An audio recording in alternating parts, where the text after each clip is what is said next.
We got audio.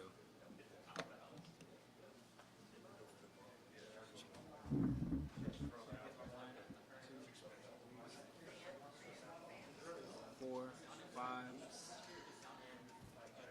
Check. 1, 2, 3, 4, 5. Okay. All right, bet.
Everybody good? All right. Good afternoon, everybody. We're having this news conference today to announce the arrest of two people directly responsible for the fatal shooting of Julian Keel on June 2nd, 2024. Ironically, this announcement comes 4 months, just 2 days shy of Juju's 17th birthday. He was 16 years old when he was taken from us. Joining us today is Juju's mother, Adrienne Lake Watson. 4 months ago, I stood in your living room and I talked to you and your husband, and I explained to you how this investigation was going to happen. And I promised you we would clear this case and we would arrest those responsible for Juju's killing, and that's happened. I thank you for sticking beside us. 4 months is a long time, and having faith in our investigators. I know they stayed in just constant communication with you, but also you inspired us. You were brave, just courageous, very outspoken, outspoken about gun violence, and outspoken about being a silent witness, and it mattered.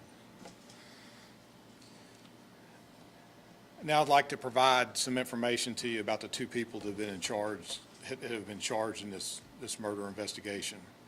In Sumter County early this morning, members of the U.S. Marshals Service, Carolina's Regional Fugitive Task Force, and which we also participate in, we have an officer that's embedded in that task force. They worked along with the Sumter County Sheriff's Office and arrested 20-year-old Tony Wilson. That's Tony, T-O-N-I-E, Wilson. He's being charged with murder, possession of a weapon during a violent crime, and breach of peace of a high and aggravated nature. The second suspect is a 16-year-old juvenile. He was arrested in the Gaston area of Lexington just a few hours ago. He faces the same charges plus possession of a firearm under 18. At the time of the shooting, he was on supervised release and was wearing an ankle monitor for a previously charged motor vehicle theft. Before I recap the case, I'd like to thank our officers and our investigators and our support staff. They put their heart and soul into this case, just like they do every case. 50-plus interviews, 10-plus search warrants, and 1,000 work hours. I've said this before, and it's worth repeating. Our officers are their moms and dads, brothers and sisters, aunts and uncles. This stuff is personal, and it matters. And it showed in this case, just like it does in all cases. So I thank all of you all. I know many of you are here. Thank you all for just the exceptional work. The other agencies that assisted us, especially these last couple of days, Calhoun County Sheriff's Office, Lexington County Sheriff's Office, and the Sumter County Sheriff's Office, and of course the State Law Enforcement Division. To recap the case, at approximately 12:30 a.m. on June 2nd, 2024, officers responded to a shots fired call at 1410 Colonial Life Boulevard. That evening, the venue, Rollout Wang's Egg Roll, was home to a high school graduation party attended by more than 100 people. One of those people was Juju and a friend. While responding to the location, our officers learned that at least one person had been hit by gunfire. During the initial investigation, our officers determined that two different groups exchanged gunfire in the parking lot of the venue. Among those groups arguing was Tony Wilson and a juvenile suspect, both on opposing sides. They were beefing and they were carrying guns and they went to a party.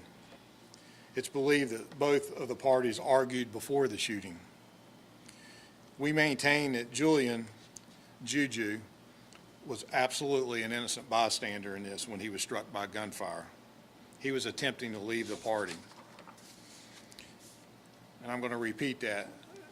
Julian Keel was not involved in any aspect of this incident other than being an innocent bystander, wrong place at the wrong time.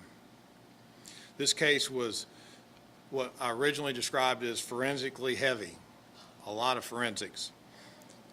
Our crime scene techs collected more than 50 spent shell casings at the scene. Our investigators have seized 4 different firearms during the course of this investigation, one that includes a .300 blackout assault-style weapon that we believe to be the weapon that fired the fatal shot. The State Law Enforcement Division lab expedited and processed numerous pieces of evidence for us, including developing DNA profiles and latent prints related to the murder. Although the murder weapon was not stolen, it was still submitted through our ATF partners through the E-Trace system, which is our standard protocol for how we handle all weapons that come into our possession. The person that purchased the firearm was identified and interviewed by investigators. He later admitted to selling the weapon through the dark web. And as such, our ATF partners, along with our task force officers, will continue to investigate that aspect of this investigation. ShotSpotter technology also played a vital role in this investigation. It helped identify the original shots being fired, the sequence of events, and actually the movements of people firing weapons. A technology that has proven itself time and time again with us.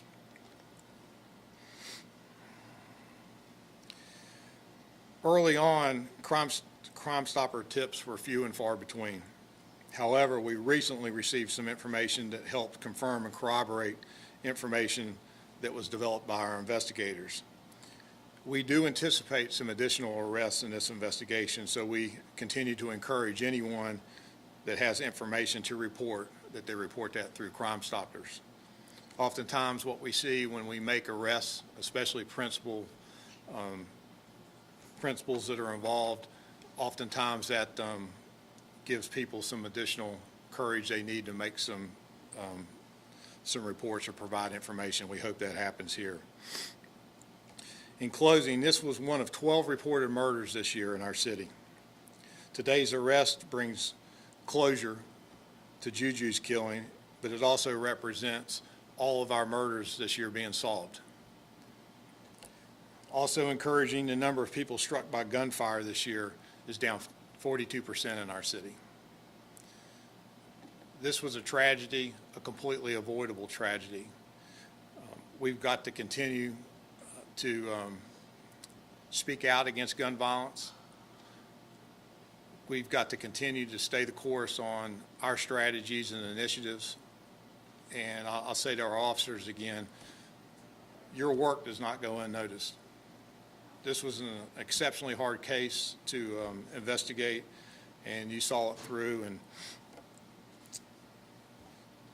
to Mom, I'm glad that we've come this far this day, and we've still got some work to do. But thank you for again being with us throughout this investigation.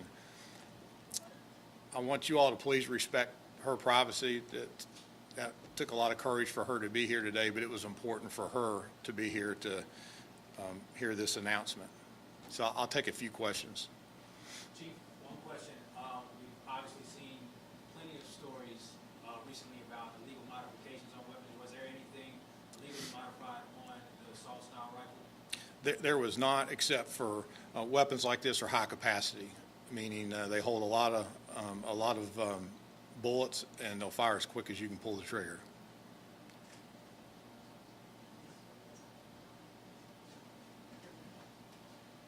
Anything else?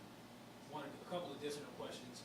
As you talk about the need to crack down on gun violence here in the city, does this obviously open up some avenues for different changes on, not just the guns that are getting stolen, but also sometimes, ammunition might be an issue as well. That's, for all intents and purposes, just available on shelves, no locks, no casings as well. You're going to have to repeat that one. Long story short, Chief, is there more to be done as far as ammo being sold as well as guns? Because we obviously see stolen guns, but ammo is just available readily on shelves without any locks or casings behind it. Well, I think we all would agree that the availability of firearms, the ability to have ammunition on hand to load a firearm is prevalent. I mean, we see that every day with the number of guns we seized, the number of rounds that we see fired at these gun crime scenes. So to me, it remains prevalent. It remains one of our very top priorities in the Midlands, not just here in Columbia, but throughout the Midlands in our state. One other question that comes to mind, when you talk about future arrests coming, will they be facing charges for accessory? What are those charges looking like for those future arrests? We're not at liberty to discuss that. They will be directly related to this incident, though. Does it sound like more people have begun cooperating at this time as far as information gathering is concerned? No, I wouldn't say that. We've said throughout this investigation that the information provided by the public has been few and far between, and that continues to be the case. A positive, just within, in the last few days, we have had a tip that came in that proved to validate some of the work that we had done. And again, oftentimes we see once we make an arrest, it does open the door for people to come forward and provide some additional information, and we hope that happens as well. So you mentioned there were 4 firearms. Were any of the other ones stolen? No, they weren't. Can you expand on the tip? Was that an anonymous call that came in? It came through our tip line, and I'll just leave it at that. All right, thank you all very much.